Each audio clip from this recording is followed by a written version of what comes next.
तो दोस्तों, आज हम बात करने वाले हैं सीरियल पति ब्रह्मचारी के आने वाले एपिसोड्स की, जहां आपको देखने के लिए मिलता है कि ईशा को हॉस्पिटल में भर्ती करवाया जाता है। ईशा जिंदगी और मौत से लड़ रही है क्योंकि ईशा के साथ बहुत बड़ा हादसा हो गया है।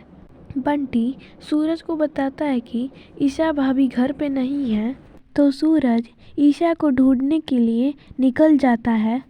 बहुत खोजने के बाद सूरज को पता चलता है कि ईशा हॉस्पिटल में है, तो सूरज अपने पूरे परिवार के साथ हॉस्पिटल पहुंच जाता है। तभी इंस्पेक्टर साहब सूरज को देखते हैं और डांटते हैं और कहते हैं कि कैसे पति हैं आप?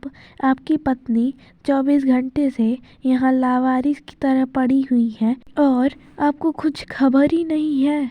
तुमको ध्यान रखना चाहिए कि तुम्हारी पत्नी अभी तक घर क्यों नहीं पहुँची। तुमने उसे ढूंढने की भी कोशिश नहीं की।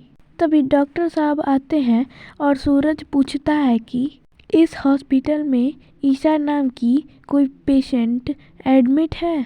डॉक्टर साहब बताते हैं कि हाँ, ईशा जी कुछ रिस्पॉन्स नहीं कर रही है। ऐसा लगता है कि ईशा जी अपनी ज़िंदगी से हार मान चुकी हैं और उनके अंदर से जीने की इच्छा ख़त्म हो चुकी है। आप लोग उनसे जाकर मिल सकते हैं। आप लोग उनसे बात करिए और उनको मोटिवेट करते रहिए। उनका रिस्पॉन्स करना बहुत ज़रूरी है, वरना उनकी तबीयत और बिगड़ गई तो उन्हें संभालना बहुत मुश्किल हो जाएगा। उनकी जान खतरे में है। डॉक्टर साहब की बात सुनकर सूरज की तो जैसे होश ही उड़ जाते हैं और वह जल्दी से ईशा के पास जाता है और उससे बात कर उसे होश में लाने की कोशिश करता है। सूरज उससे नाराज़ होते हुए कहता है कि आज तक आपने मेरी एक भी बात नहीं मानी, लेकिन आप मेरी यह बात कैसे मान गई?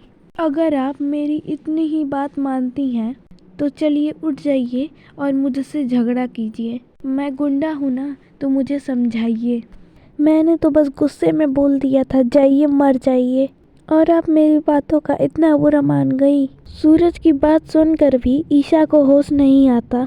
तभी ईशा की ताई माँ आती हैं और कहती हैं, ए महारानी उठ जा, अपने ताई जी की बात सुनाई नहीं देता? घर के सभी काम पड़े हुए हैं और तुम आराम कर रही हो। राशन वाले से राशन लाना है, सब्जी वाले से सब्जी लाना है।